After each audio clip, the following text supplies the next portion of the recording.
completely. I will talk to you from a very practical point of view this time, more from the clinicians, the surgeon's point of view. Finally, I'm the only surgeon with Enzo Durante, we are the only surgeons in the IBUS, in this IBUS course. So what do you think about this lymph node? Who thinks it is suspicious, intermediate, or normal? Suspicious? What is the setting? That's the right question. So the lady has a breast cancer. We start over. Suspicious? A little more? Normal? Intermediate? Yes, most of you think it's suspicious. I would say it's intermediate because you see many times lymph nodes like this. And the border here, the capsule, the cortex, is 2.1 millimeters, which is exactly the cutoff mentioned by Durlo in a work from about 10 years ago. I will show you the slide of his definition. So, what do we do with this lymph node? Are we going to puncture it?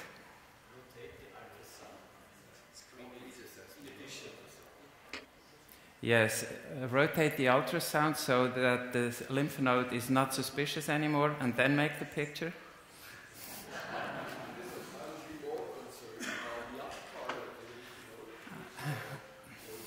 You would have measured here. Okay? Yes? I just put the marker here after. You see, it's not measured with with the ultrasound machine in the beginning. I just measured here for this presentation. Of course, you should measure the largest diameter of the capsule. Maybe it's not hit right in the good axis, so you should rotate it and check the whole lymph node. And are you going to puncture it now?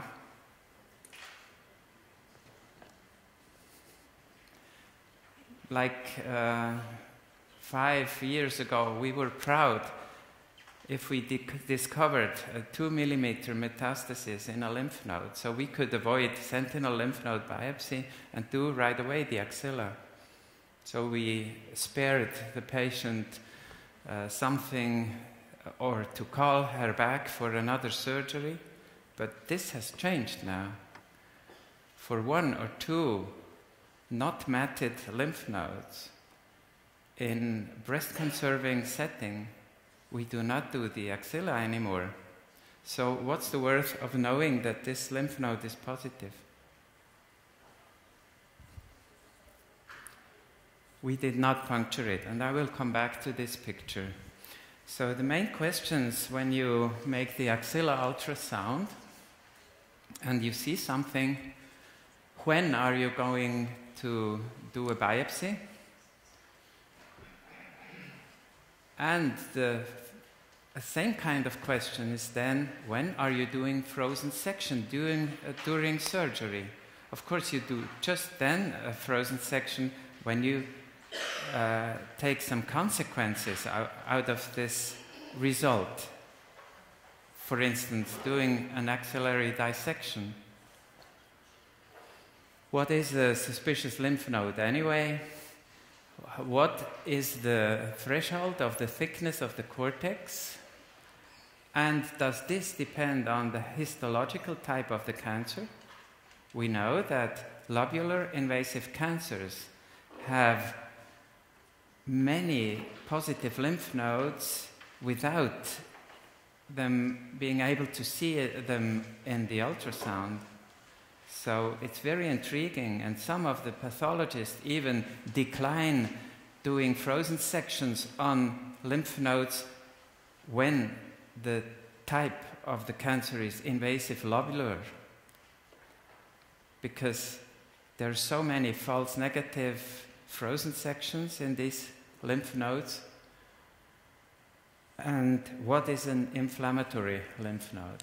I show you some examples of lymph nodes. It's not a basic talk about lymph nodes. You can see the fascia axillaris, and this lymph node is above the fascia. It does not belong to the breast. The one that belongs to the breast is this one, below the fascia.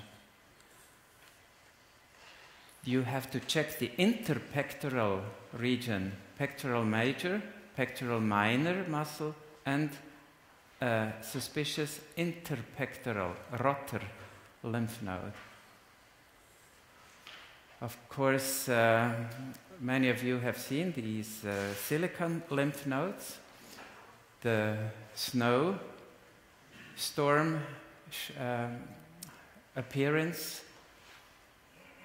silicon lymph nodes, and if you see these signals around a prosthesis, you do not have to do an MRI anymore, because this prosthesis is then ruptured. You don't have to do any additional exams. And this is a clinically positive axilla, large lymph node, palpable, but it's a whole fatty degeneration. You don't even have to take a biopsy. This is a negative lymph node, although it's clinically positive. And it would not have qualified for the Z11 trial, this patient, without ultrasound. This here is a lymph node, a series of lymph nodes in an inflammatory breast with a breast abscess. Benign lymph nodes, but inflammatory changes. And here, I don't know what this lady had. You see pectoral major muscle and very suspicious lymph nodes. I took a biopsy, a core biopsy, negative. I tried to do, she had breast cancer. I tried to do a sentinel lymph node excision. Did not work because the lymphatics were not taking up this colloid. So I had to do the axilla, and she had reactive lymph nodes, 20 negative lymph nodes. So if you see very suspicious lymph nodes, it's not always cancer. This is the work from Deurlo, where we base on. We take the capsule at the largest diameter, and if the thickness is more than 2.1 millimeters, then it is rather suspicious. If it is below, it can still be classified as normal, but it also depends on the size of the whole lymph node, of course, and the shape. Like a normal lymph node with a small amount of cortex, this could be a small metastasis, and it would change to suspicious also. So there are no strict rules for the lymph nodes, and this is our, as yet, no BI-RADS classification for lymph nodes yet. Alex, this would be something for the next years. This is something I want to talk about now, the decision tree. What are you doing with the lymph nodes? And I already talked about the Z11 criteria, and first I would like to explain what they did in the Z11, which was a practice-changing study, and from the time this was published, 4 years ago almost, we think differently about the axilla. So what they did, they had a little more than 800 patients. They all had to have biopsy-proven breast cancer, smaller than 5 centimeters, clinically node negative. And remember, at that time, it was in the past, it's more than 10 years ago when they recruited these patients. They did not use the ultrasound for the axilla. So it was mainly clinically negative cases. They had to have a lumpectomy and sentinel lymph node dissection and a positive finding in the sentinel lymph node. Then they randomized to do either axillary lymph node dissection or no further axillary treatment.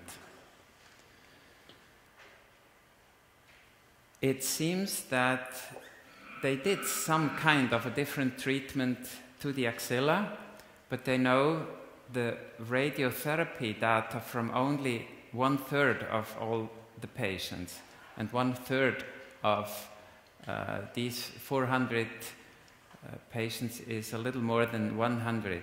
And they're still discussing whether this group with no further treatment still had a little more of radiotherapy to the axilla than the other group. But the final result was that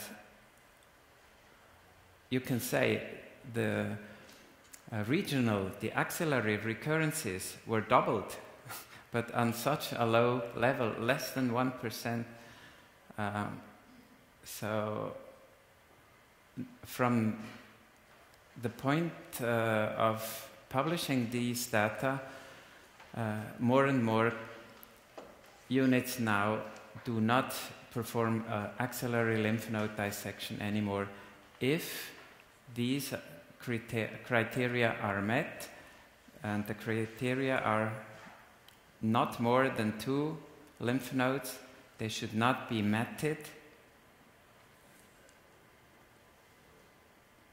and patient has to have breast conserving surgery and radiotherapy. The discussion is now, can you apply these data to mastectomy or to the high-risk triple negative cancers? But that's not the discussion today. The discussion today is, what are we doing with the suspicious lymph node? These are lymph nodes on level 3. It's left side of the patient. You see pectoral major muscle, pectoral minor muscle, which is the border of level 2 here and level 3 here. Very suspicious lymph nodes. The patient came to me. She had 2 weeks before biopsy of a breast lump. It was triple negative cancer. And the axilla was not clearly visible because there was a large hematoma. It was a cancer very laterally. What are we going to do with these lymph nodes? Are we accepting that they are positive? Who thinks you should not even biopsy because they are positive? Who thinks? Other suggestions? What would you do as a next step? Pardon.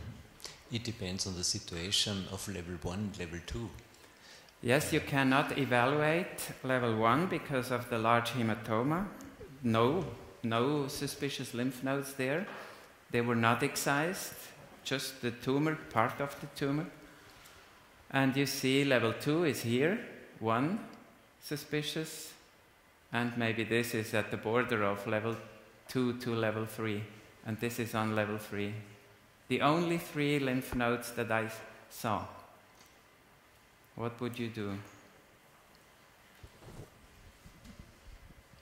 Are there lymph nodes as well supraclavicular? No. No. Okay. They can be reactive if it's very short after the surgery. Reactive. Okay, they They could can be You negative. have to follow. I can be thought negative. they are positive more than 90%. So I was not very sure.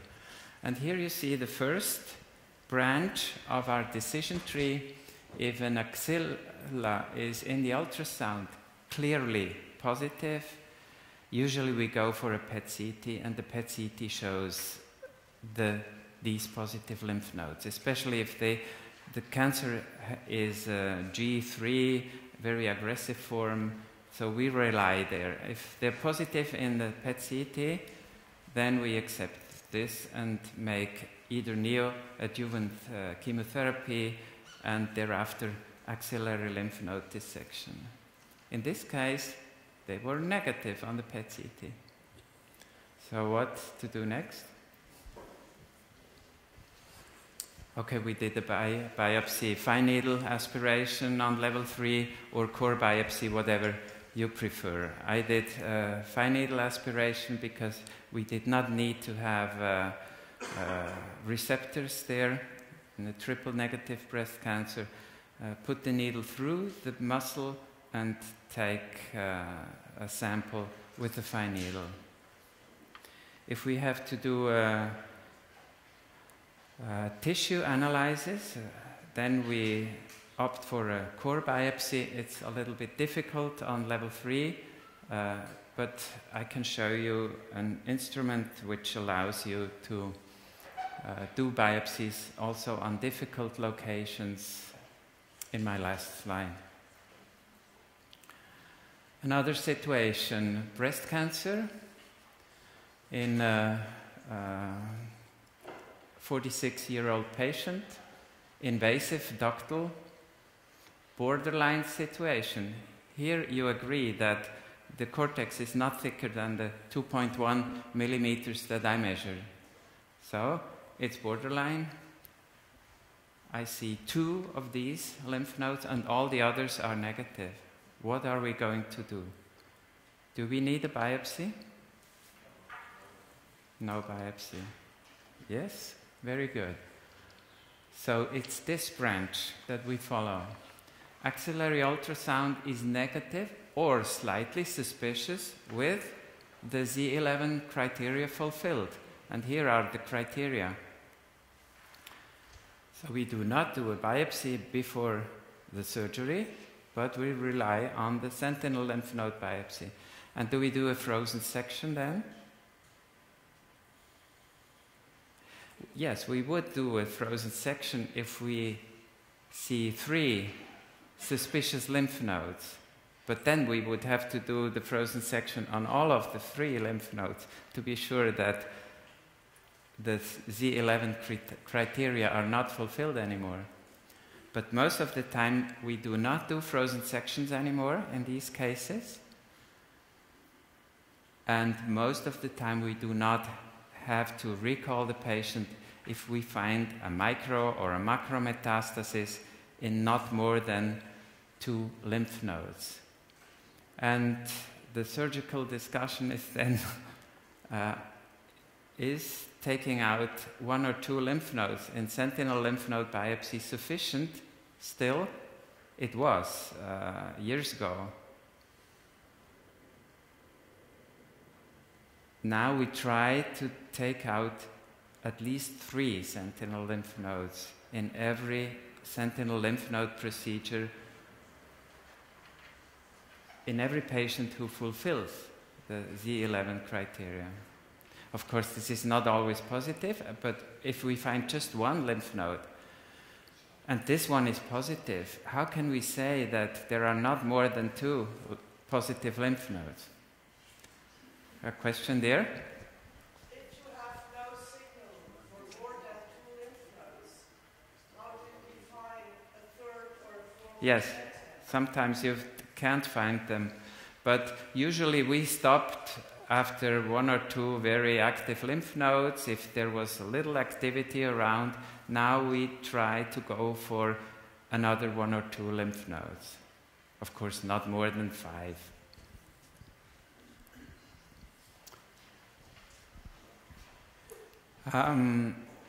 So if criteria are fulfilled, no frozen section and no axillary lymph node dissection if not more than 2 macrometastases and not matted lymph nodes. Coming back to this first example, we had 2 of these lymph nodes. We did not do core biopsy, but we did a sentinel lymph node biopsy, and 2 out of 2 lymph nodes were positive. No, it were 3 out of 3. And we found not the suspected 1.5 centimeter breast cancer, which was diagnosed outside. It was invasive ductal, but it turned out to be an invasive lobular cancer of 6 centimeters diameter. So we had to do the mastectomy and the lymph node excision, and 32 out of 33 lymph nodes were positive. So that's how the invasive lobular cancer can be intriguing. They can mimic an invasive ductal cancer in core biopsy, and they can have a heavily positive axilla without a lot of suspicious lymph nodes in the ultrasound. So the message from this was also for us. If we see 2 or 3 borderline lymph nodes in an invasive lobular cancer, we tend to go and make biopsies of the lymph nodes, even if they're not that suspicious. So the level of making a biopsy in invasive lobular cancers is lower than in invasive ductal ones. This is to complete our diagram. The third branch, if the axillary ultrasound is suspicious, criteria of D11 not fulfilled, then we make either FNA or core, depending on whether we need to have a histology instead of cytology. If this is positive, then we go for axillary lymph node dissection with axillary reverse mapping if we think that the axilla is not heavily positive. With many positive lymph nodes, we don't do the axillary reverse mapping anymore because you can't save the palpatory suspicious lymph nodes. And to conclude, this device allows you to make core biopsies of lymph nodes in very difficult positions. Even here in, yes, question? Microphone? I love this interactive type. Please interrupt anytime. Yes, it's a lesson and should be interactive, I guess. Thank you.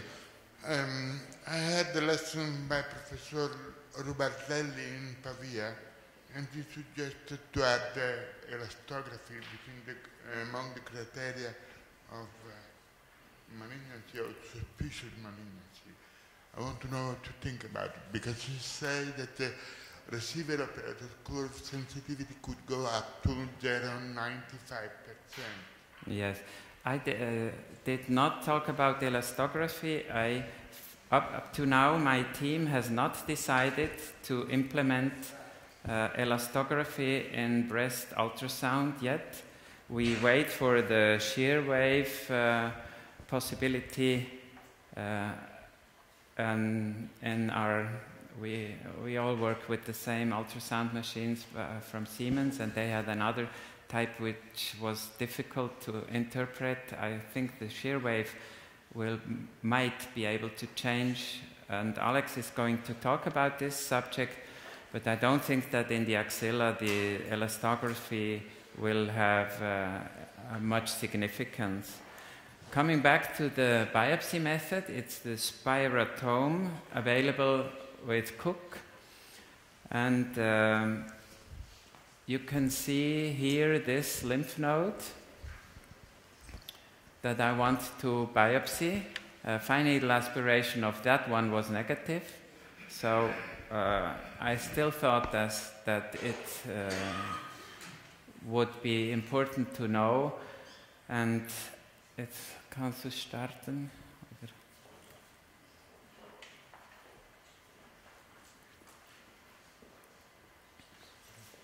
Musst du starten, das Bild? Ja, okay. Thank you. This system has an introducer, and when I make a lymph node biopsy, I always put, you see the axillary vein down here. When I make a local anesthesia, then I always make it around the lymph node, because sometimes it really hurts when you make core biopsy, especially in the axilla. So that was the axillary local anesthesia. And now I come here with the introducer. Then you can drill this spirotome through the lymph node. And if you can see it clearly, like in this case, that it goes exactly through, you just need one cylinder of biopsy material, and the cores you get are a little larger than the cores of a 14-gauge core biopsy. So this is quite an elegant instrument to, you see the introducer here. You introduce it with this needle, and then you change and go in here with the spirotome, which can be drilled in the lymph node. If you use a core biopsy needle and you go through the lymph node, you push it away, and it can be critical near the large vessels. So that's the last tip I wanted to offer you. Thank you for your attention. Nimmst du die Diskussion?